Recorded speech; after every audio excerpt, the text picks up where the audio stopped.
What's good, y'all? Welcome back to another video. Today we're going to be reacting to a video. Shocker. This video is called Please Don't Buy Atomic Heart by the YouTuber Harenko. Now, you might have heard of Atomic Heart, you might not have. Basically, the game is famous for the sexualized robots. You know, the two female robots. I'll put them up on screen. Kind of mid. I'm more excited on the gameplay. This game looks fucking amazing. This game, like, when I say this game is, like, gonna consume my life, I mean it's going to consume my fucking life. For at least a week. You know, a week. You know, not forever. But I'm not gonna lie to you guys. I've seen, you know, bits and pieces of this video. Haven't seen the thing in its entirety. So it'll still be new to me. But I can tell you from what little bits and pieces that I have seen, it's genuinely a terrible video, and you can see that by the like to dislike ratio. 49,000 likes to 152,000 dislikes with 119 comments. Like, what the fuck? One of the largest fucking ratios I've ever seen. Now, whatever. In some cases, like to dislike ratio does not indicate the quality of a video. You could have a really well produced video and then you get dislike bombed. It's not an indication. That's why we'll be reacting to it. It's bad. Let's start. Today is August 9th, 1945. The US drops 2 atomic bombs on Hiroshima and Nagasaki, turning the cities to dust and ending the lives of more than 200,000 people, shortly after which Japan surrenders. In celebration, the US government creates and publishes a tabletop board game called Nuclear Love, themed according to the operation performed. It was made for 2 players, where one would be playing on the side of the US and the other would be playing as Japan. The game features dice that look like miniature atomic bombs, and the person who manages to bomb the other's city capital first wins. By rules of the game, however, the US side would always have the first turn, which brought natural advantage, and the board game, despite the patriotism and popularity, failed on the market. Sounds like a rather unethical piece of military propaganda that nullifies the tragedies, right? That's because Nuclear Love never existed, and I just made it up. You see what the fuck I mean by this is a bad video? He literally starts off the fucking video with a big ass nothing burger. As you just heard, all of that was literally for nothing. His source, he made it the fuck up! The whole board game never existed. Why make the point? Oh, I get it. The point is, oh, yeah, a bad military propaganda. But that's not what Atomic Heart is. Atomic Heart is a video game made by a diverse studio, and the game was in development before the Ukrainian war, but just because they originated out of Russia, I think they did, doesn't mean they're pro-war or pro-anything. They're a game studio. They make video games. This is a fictional setting. The USSR was a failure, just like all other communist societies. This is a commentary on that. We'll get more into it. No doubt. Because, you know, I have a lot of rebuttals for this guy. I've seen a decent amount of his points. But in all honesty, a pretty bad way to start the video off. Let's continue. But there is a similar situation that does exist that follows this formula, and it is about to be released, and its name is Atomic Heart. I want to preface the video by saying that if you're the type of person that is still going to buy and play something like Hogwarts Legacy despite its infamy, you might as well click off, as I'm going to explain why it's a bad idea to purchase and play Atomic Heart. Go on, you have a Joe Rogan podcast to catch up on, or play Call of Duty or something, I don't know. Off you go.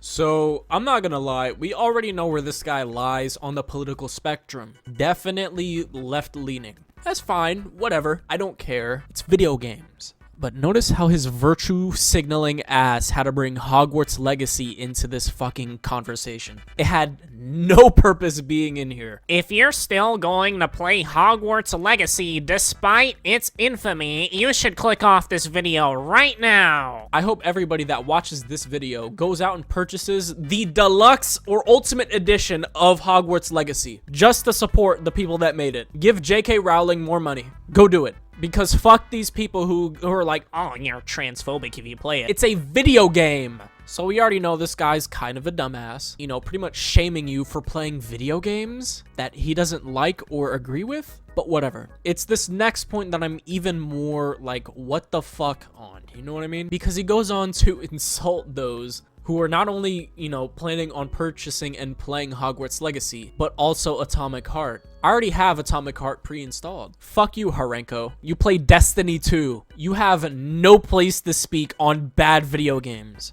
Not to mention, he goes out and says, oh, catch up on a Joe Rogan podcast.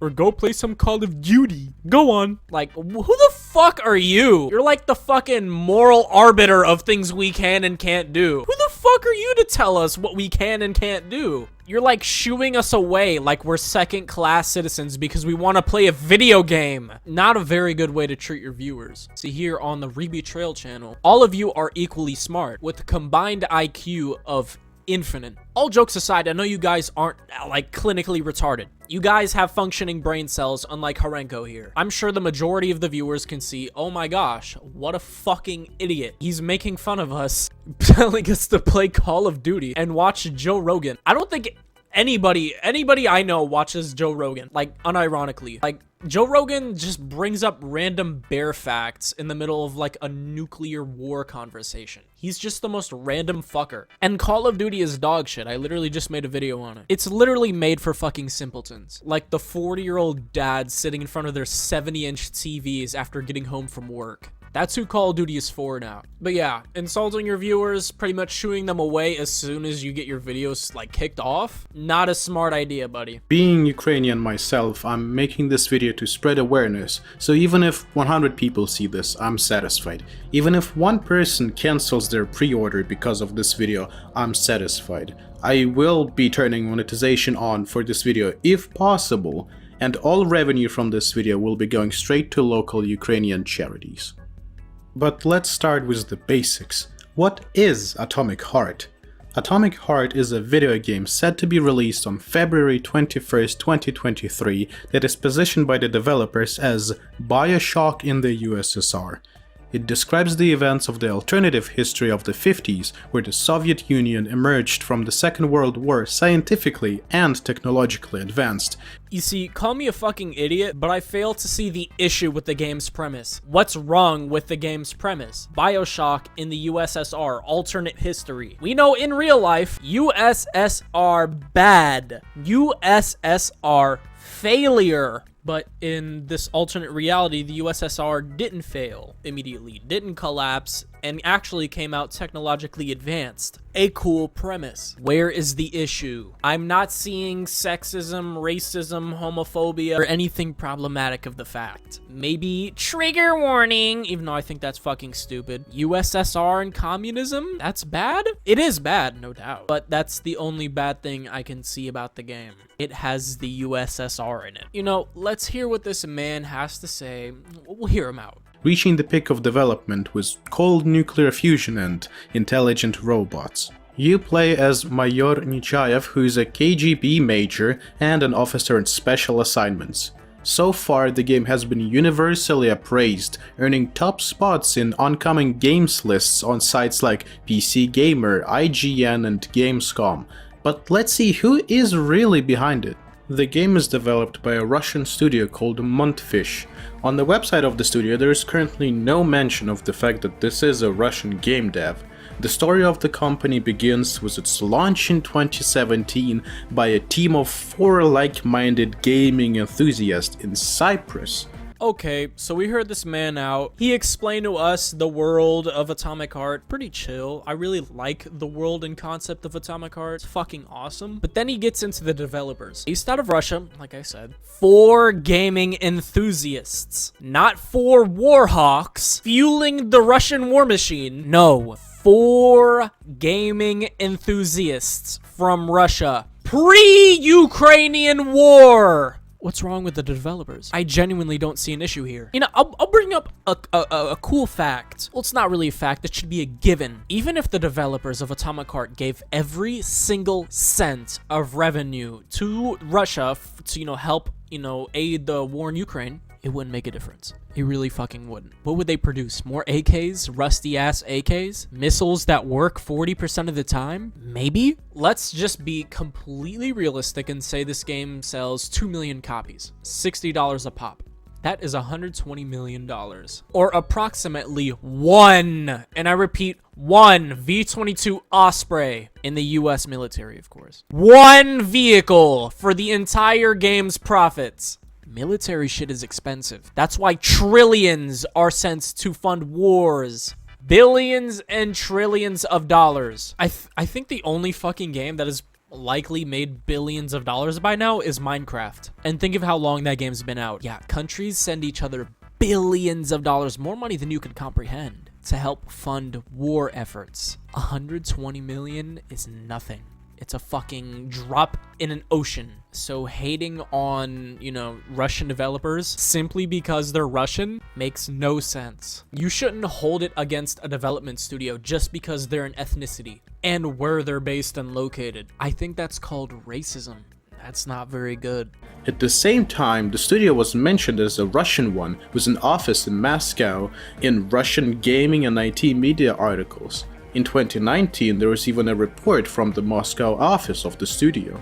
And after the events of 2022, the company completely ostracized itself from being known as a strictly Russian company and is now presenting itself as international, which in terms of their history of office installments and offshores means half Cyprus, half Armenian, half Singapore, and whatever the hell else, just to avoid sanctions and negative spotlight. In all honesty, what the hell do you expect them to do? Russia is seen as the bad guys in this, Russo-Ukrainian war. They are the bad ones because they began the invasion. I think it's coming up on a year now that they've invaded Ukraine. So it's no shit that a Russian game developer would want to fucking distance themselves from all of that. Use your brain, buddy. If you're hanging around a group and then that group is fucking, found out to be a bunch of pedophiles, wouldn't you want to distance yourself from them? It's really easy to comprehend why the fuck they wouldn't want to be associated with real life politics. I guess for fucking Horenko here,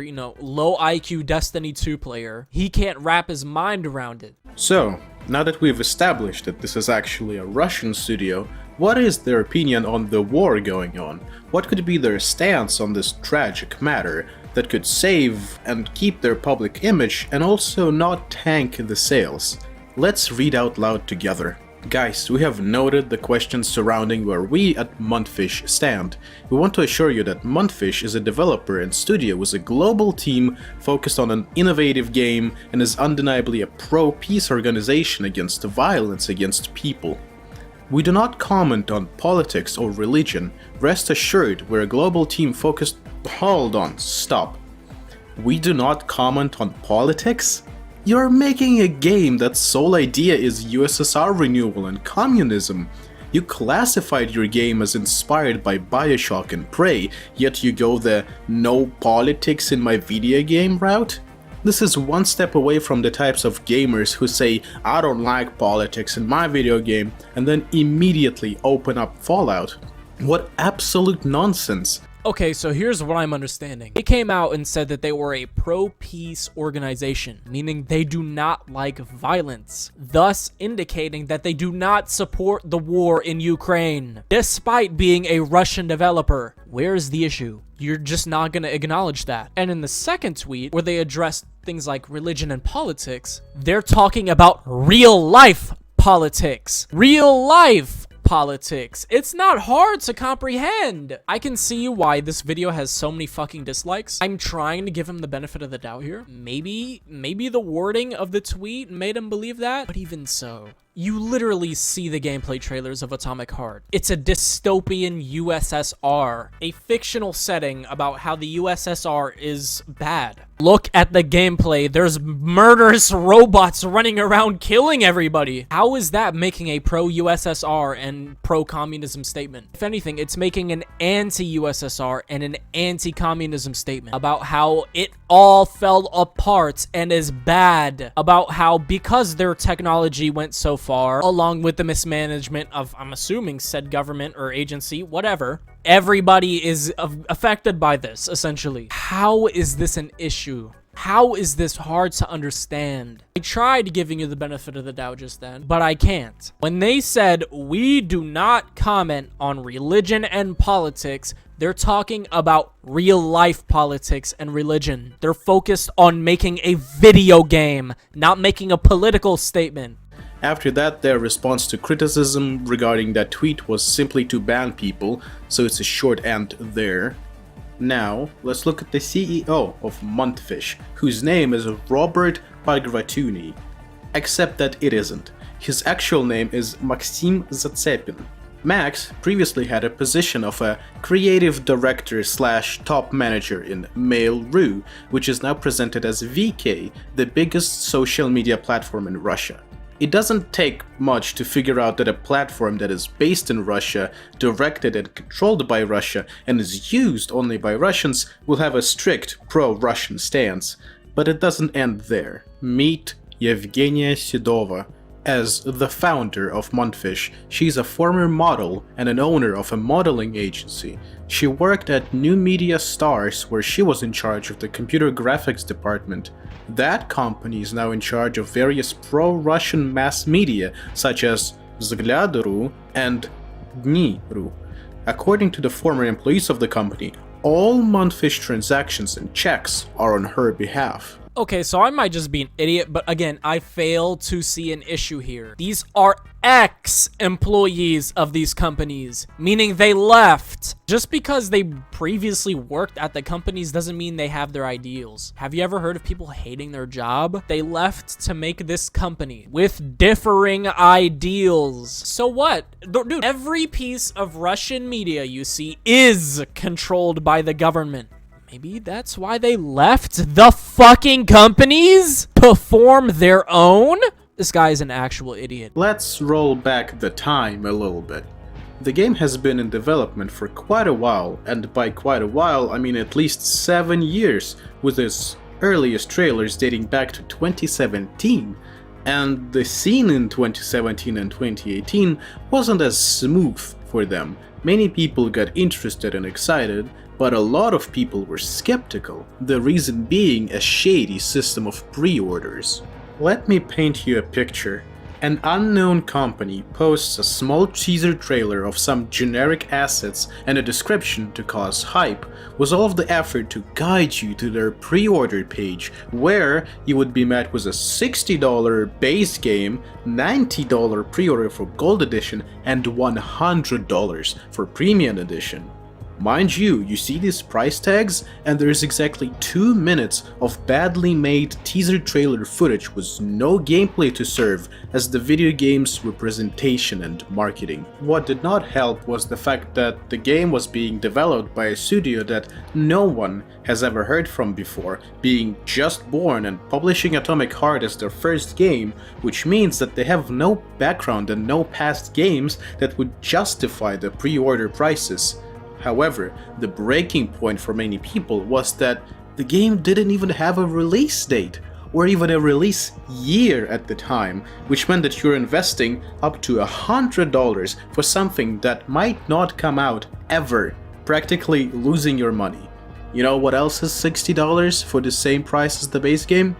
Elden Ring. Doubts started to rise as many people called this out to be a fake footage from a video game that doesn't exist. Okay, I'm not gonna lie. This is a semi-decent point. But have you ever heard of a little thing called delaying a game indefinitely? Yeah, when a game is delayed indefinitely, no release date at all is guaranteed. It could be going through genuine development hell. I remember Dying Light 2 was delayed indefinitely, but you know what? The game still came out, and now we have a release date for Atomic Heart. So where is the issue? I don't understand why you're holding industry practices against this one studio, but not others. It's kind of a bad look. And all of this criticism because people thought the game was fake? Hello, we have an example of that literally right now with The Day Before. Everybody thinks The Day Before is a fake game used only to push, you know, little indie titles that who's the studio? Fantastic, right? That's literally their major marketing hype. The Day Before, literally a bunch of cobbled together assets, you know, and they show us gameplay footage and we're like, oh my god. The game has had many downgrades in terms of visuals. These are all vertical slice gameplay, by the way, like vertical slices of gameplay. It's not actual gameplay, so I don't see the issue here. Again, Made by a shadow company with no records just to scam people out of their pre-order money. And it's been like that for a long time until they dropped more trailers and promo material and so on and so forth, but the initial impression fell flat. Now let's talk economics. If you were to buy one and spend $60, where would these $60 go?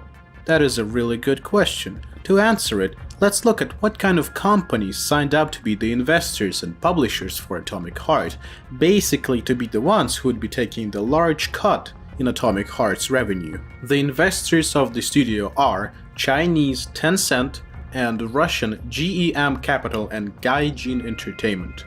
Tencent needs no introduction, being infamous with its licensing technique and hunger over users' data. So let's start with Gaijin Entertainment, which moved from Russia to Hungary in 2022 in order to avoid conflict and continue its activities. The head of the PR, Konstantin Hovorun, illegally visited the Ukrainian Crimea, which is temporarily occupied by Russia, and repeatedly spoke in support of the policies and politics of the Russian Federation. But the most interesting sponsor is GEM Capital. GEM Capital is a Russian fund founded by Anatoly Pali, who previously worked at Gazprom's subsidiary Gazenergoset. The studio raised investments from them in 2021, where Anatoly met and became friends with oligarchs who got rich on oil and gas activities and now have the opportunity to invest large sums of money in various projects. Namely, the export of gas and oil is one of the main categories of income of the Russian budget. Okay, so this makes no sense. You want to criticize Atomic Heart for taking, investment money to make the game? Let's criticize you and your channel for supporting Destiny 2. Bungie received a $100 million investment from a Chinese gaming company known as NetEase. Yeah, another Chinese company that's interested in stealing all of your fucking data. Not to mention, they're the second biggest gaming company in China. They're huge! Literally only behind the Goliath known as fucking Tencent. So does that make you bad for, supporting Bungie and playing Destiny 2? No, it fucking doesn't, because you're playing a video game. You're not directly supporting the war by playing a video game. Just because these companies funded the video game doesn't mean you're supporting what the fuck they stand for. You know what I mean? You're playing a video game. How hard is that to understand? No fucking sane individual, hops into a game, supported by NetEase and is like, oh my fucking gosh, I hope they steal all my data. I hope they sell my fucking data to the highest bidder. I hope they do nefarious things with everybody's data. Nobody does that because they're not idiots. They're here to play a video game. It's not that hard to understand. The money from which goes to the military industry. And if you know basic economics and finances, you know that all investments must be returned, including interest. Moreover, a Twitter user found Pali's connection to other Russian state institutions, such as the sanctioned, systematically important bank VTB. The game attracted as many as 4 publishers: Xbox, 4Divinity, Focus Entertainment, and VK Play. Let's focus on VK Play. It is known to be a gaming division of the former Mail.ru, the same Mail.ru who had Maxim Zatsepin as their former top manager. And again, it is closely connected with the Russian government and participates in many initiatives of the Kremlin. If Atomic Heart is being developed with money that originated from sanctioned Russian businesses such as VK and Mail.ru, and banks which are systematically important to Russian government such as VTB, profits from the game could be directed to help the Russian government in its invasion. Thus, by buying Atomic Heart, you would pay money to companies that support the aggressive policies and military actions of the Russian Federation. I call bullshit. I literally spoke about this earlier. The amount of money that they'd make is fucking insignificant. Let's say Atomic Heart goes fucking nuclear and sells 10 million copies, $600 million. Whoa. You're still $137 million short of one B-2 Spirit high-altitude bomber. One. So, yeah. Again, all this military shit, really expensive. Even if Atomic Heart sells 10 million copies, it's not enough. Lastly, there were some incredible terms of service and privacy policies spotted over at Montfish. The website now leads to a 404, but someone managed to capture these screenshots. Basically, it says that your information can and will be transferred to the Russian government, in particularly the Federal Security Service. And not just your username, but your full name, physical address, email, phone number, IP address, and so on. Gotta say, their mobilization methods are getting kinda dire. Finally, let's talk about the game itself for a bit. Set in the USSR in 1955, Atomic Heart's story begins as the Soviet scientist Dmitry Sechenov creates an AI-assisted legion of robots that take control of all manual labor, leaving humans free to live a life of leisure and luxury. The main protagonist is a mentally unstable officer on special assignments, nicknamed P3, who is sent by this Professor Sechenov to keep the situation at Facility 3826 from deteriorating. The game is set in a utopian universe where the USSR had won and had a major boost in technical progress. The gameplay is centered around fighting through hordes of various types of enemies, ranging from plain robots to cosmic horror type obscurities. The game is filled to the brim with USSR-themed keepsakes and memorabilia, from drinking condensed milk straight out of the can to actual flags and symbols of the USSR hammer and sickle.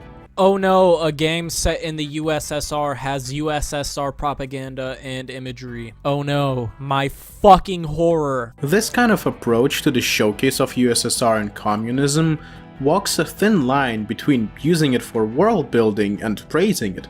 And there are many solid reasons to believe that this line has been crossed completely right into promoting and idealizing the USSR regime and using it as a tool of USSR and Russian military propaganda.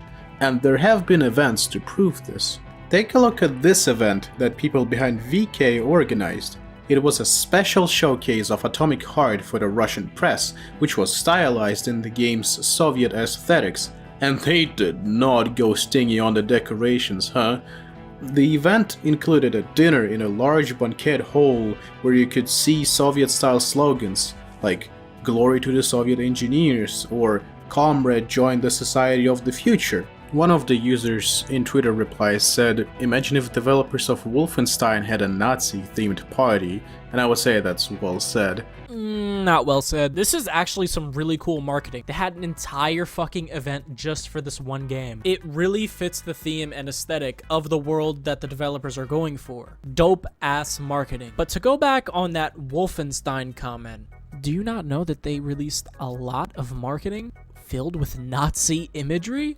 Basically what they did, but instead they didn't have a party. They just blasted it everywhere because it was marketing for a game. So this point makes no fucking sense. You can literally go up on YouTube. I'm not going to show any images because it has Nazi imagery in it. Go on YouTube, look up Wolfenstein New Order or Wolfenstein, whatever the fuck, a Wolfenstein trailer. Nazi imagery everywhere, all over YouTube. And guess what? It serves the exact same purpose that this party did for Atomic Heart, marketing the game. So in a way, they are the same. Sergei Mohov, a Remedy lead gameplay designer, rightfully accused Monfish of being nostalgic about the Soviet regime or even glorifying it. Ironically, the party's date coincided with the adoption of the new anti-LGBT law in Russia, which brings us right back to USSR, I guess. Okay, let's all not be completely oblivious here. Being gay in Russia, big no-no. They do not like gay people at all in Russia.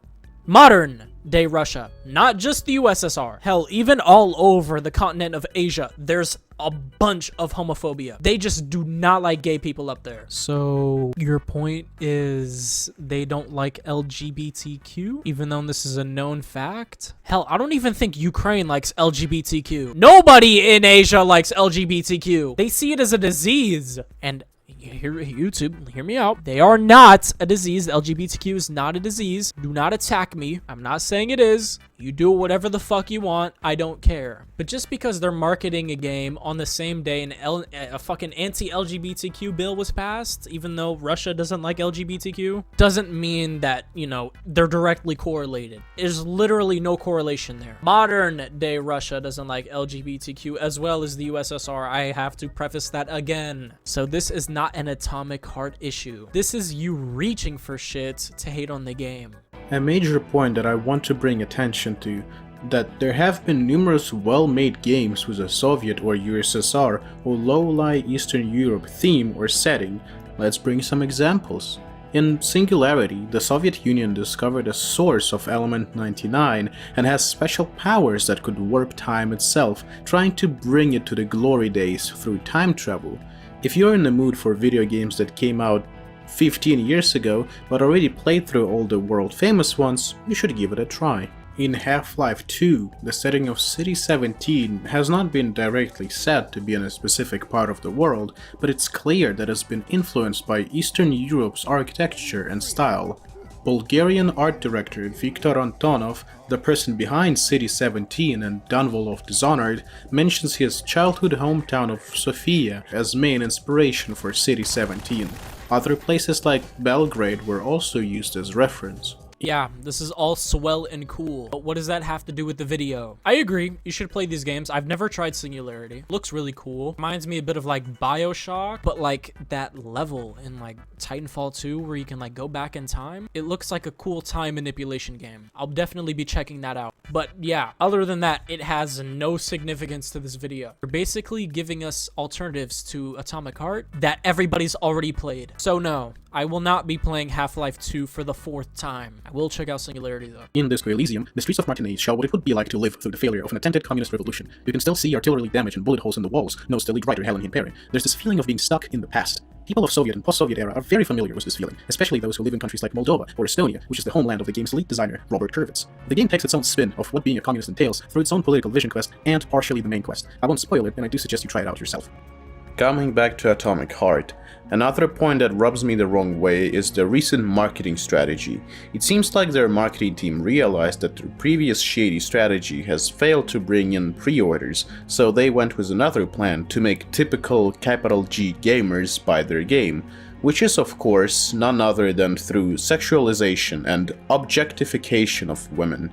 So far I have avoided showing these characters on screen, but I am talking about the couple of female USSR-styled robots that they suddenly added in recent trailers and thumbnails to get the attention of the lusty neckbeards. Just by searching Atomic Heart on YouTube and scrolling far down, it's impossible to miss the countless trailers, thumbnails, edits, and shorts about these characters, with some videos claiming that they'll buy the game just for these two, which also brings in the ongoing issue of sexualizing lesbians in media. Not only is marketing like this highly unethical and immoral, as we've been fighting with objectifying and sexualizing women, especially in media and advertisements, especially lesbians, but it's also I actually somewhat agree with this point. I really have nothing else to say, but yeah, I kind of agree. But it'd be fucking ignorant to sit here and say that, oh my gosh, they're using women as marketing. That's fucking stupid. Hollywood and the gaming industry has been using women sexually in terms of marketing for decades, all right? This isn't anything new. Do I enjoy seeing it? No. Do I think it's a good practice to do? No. Just like how I think it's not okay to sexualize men either. If you want to have sex scenes and whatever the fuck you want in your video games, nudity, I don't care. Just don't do it in the fucking marketing trailer. Don't be sexual in the trailer. I agree with this point, but I can see why people would like it because sex